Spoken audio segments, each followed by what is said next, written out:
Hello, my name is Kiriath, and today we are going to have a little chat about some points changes for 40k.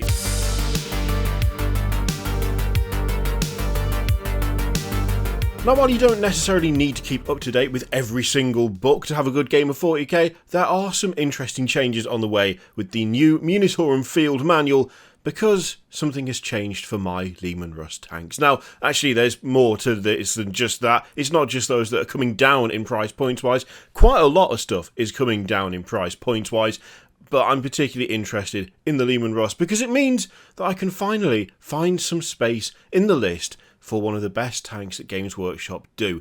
Before we get into that, though, let's just have a quick look at what is actually on the way, some of the changes that are on the way. So, squeeze in more vehicles. This is one of the things. So as they're saying, points values are changing pretty much across the board in the Munitorum Field Manual, which is up for pre-order, this weekend apparently. Look, if you want to get a hold of it, then do. By all means, do. If you're just playing with friends and they're not that fussed, you don't need to worry about it too much. But there are some fun things in here, right? So in terms of the points changes, Stormspeeder variants are down, Gladiator variants are down, the Immolator and the Exorcist are both down, the Leman Russ battle tank down by 10 points. Oh, baby. At first I didn't like it, now I do like it. The Plague Burst Crawler is down by 15, the Wraith Fighter is down by 20, both of the Cross Aunts have got a drop by 20 and 15, and all wagons, just all of them, every wagon goes down by 15. Necrons have had a really significant. I mean, I'm assuming they're pointing this out because they want to really push they even say it, all of the additions to the core keyword. That and a bunch of points changes across the board. The Tesseract Vault going down by 50 points. I saw that and I was like, I can't remember how much that is off the top of my head, but 50 points is a fairly significant drop. So I'm assuming it was hellish expensive before. To be honest, it probably still is, let's be honest. So Doomsday Ark is down by 10, Scorpex down by 5, Ophidian is down by 5. That's good because I have 6 of those. I really like them, they look like wraiths. The Locust Destroyer is down by 5, Monolith 30, Obelisk 40, Tesseract 50, and the Silent King down by 30 as well. And then we've got some changes for the Space Marines as well. So Death Company Squad's down 2 points a model, Visten is down by 15, as is the Jet Fighter, and the Dark Talon, and then the Black Knights is down by 5 a model, Wolfen down by 2 a model, Thunderwolf down by 5 per model, and the Black Star is down by 15 points. But it's not all good because there are some increases as well. And I'll be honest, I'm not at all surprised by some of these. Now, I'm not massively well versed when it comes to the tournament scene, but I do know that Contemptors with Volkite Culverins have been fairly popular as of late.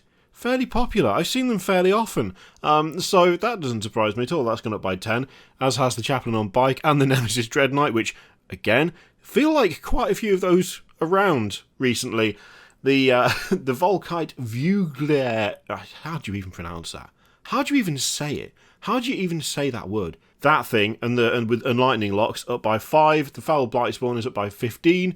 Hiveguard up by 5 points. The Rucker Truck Squig Buggy is up by 20. And the Beast Boss on Squigosaur is up by 30. So there's some significant changes there, but you know what? The one that I'm really interested in, as I said, is the Leman Russ battle tank. Now, you know at this point that I'm currently working through my Armoured Company, and my Armoured Company is almost entirely made up of Leman Russ tanks of some variation or other. Who needs anti-air? Well, I mean, no one now, because you can't take any flyers anymore. But, who needs versatility when it comes to things like artillery or anti-air or anything like that? No, you just need Leman Russes, and that's exactly what I've done. I've just got Leman Russes with magnetised weapons so that I can fit 7 of them into my Armoured Company. Now, you're probably thinking, well, okay, that's only 7 Leman Russes, though. That's not 2,000 points. No, that's because I've got the Baneblade in there as well. Now, of course, the Baneblade is naff. It's not very good. It'd be far more sensible to just have more Leman Russes. But the thing is, the Baneblade, whilst being not very good, just being far worse than, having more Leman Russ tanks, it's a Baneblade, and that's awesome. And that's the important thing. That's the bit to remember every single time. It might not be as good as something else. It may be a bit of a waste of points, if we're being brutally honest with ourselves, if we're, just ignoring how much time was spent kit bashing it and painting it and all of that, and making it so a speaker fits in the back so it can play music. I don't know why I did that, but I did. look, you've got to have a Baneblade in there. Otherwise, it's not a proper Armoured Company. You've got to have it. That's just how I look at it, and it's my army. That's why it's happened. But 7 Leman Russ tanks means a point saving of 70 points. I mean, 70 points, saving that when you're doing a 2,000 point list, that's actually quite a chunk. And the thing is, I was looking through because I was like, what am I gonna spend these 70 points on? I mean, I could kit a bunch of them out with like dozers or something. That's an option. There's like pintle mounted weaponry and stuff that you can do. Or, and I think you'll agree, this is the big brain play. This is the galaxy brain take, right? These are like some 5-head shit.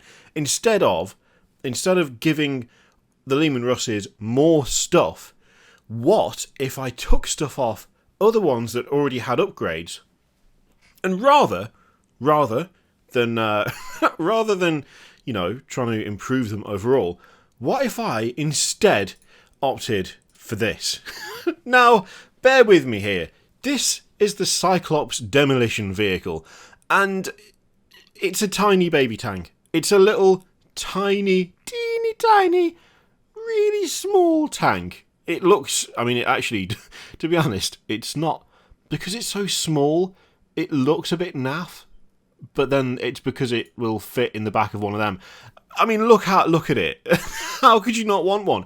How could you not want one? And the thing is, now, I can have one. Oh no, I say I can have one, that's mostly a figure of speech. No, with a bit of dumping of equipment off other Leman Russes in this armed company, I can have not one, but 2 of these happy little fellas. Whereas when I first saw this, I was like, oh no, I've got like a 70-point gap in this list now, and it wasn't really fully up to 2,000 anyway. What am I going to do? That's not enough to I can't buy another tank for that really. What am I going to do with it? I mean, the answer was, it was right here. It was waiting for me in the back of a Chimera, apparently. And it's the Cyclops Demolition Vehicle. And now I get to have 2 of these in this list. Which, I mean, why would you not? Why would you not? Now, in fairness, you might not because you're not sure what it does, but I can help you with that. So, these are 50 points each. That's it. They're super cheap. 50 points. Movement of 10 inches.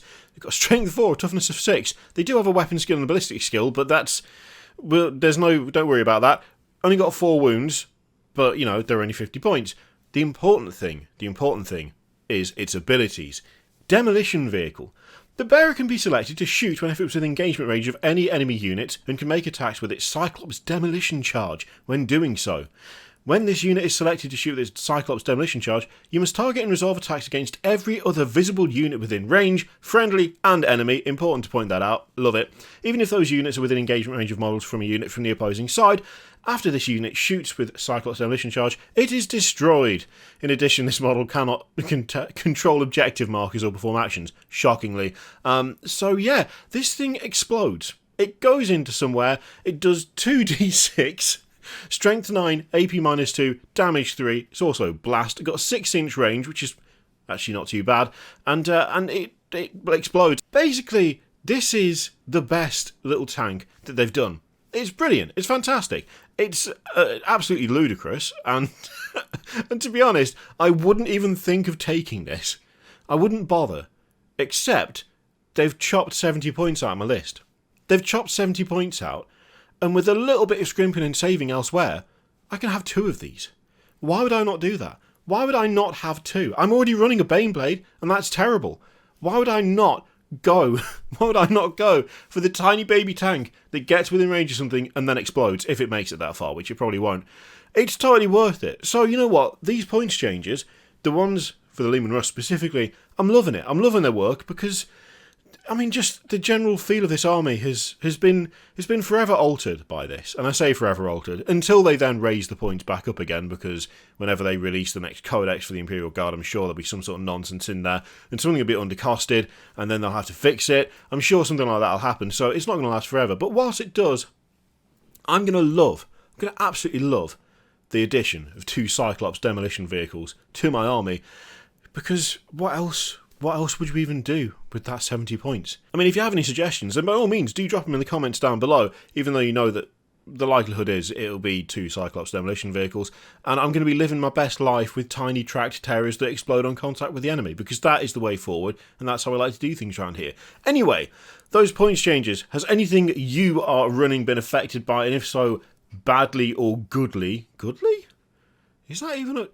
We're just going to pretend that didn't happen. Let me know what you think in the comments down below. In the meantime, feel free to click all the things, Patreon, video, subscribe, all that stuff. Click it if you like, don't click if you don't want to. And as always, there's an affiliate link in the description for Element Games where you can use support the channel if you'd like. I leave it in your capable hands. Thank you very much for watching. I'll see you next time.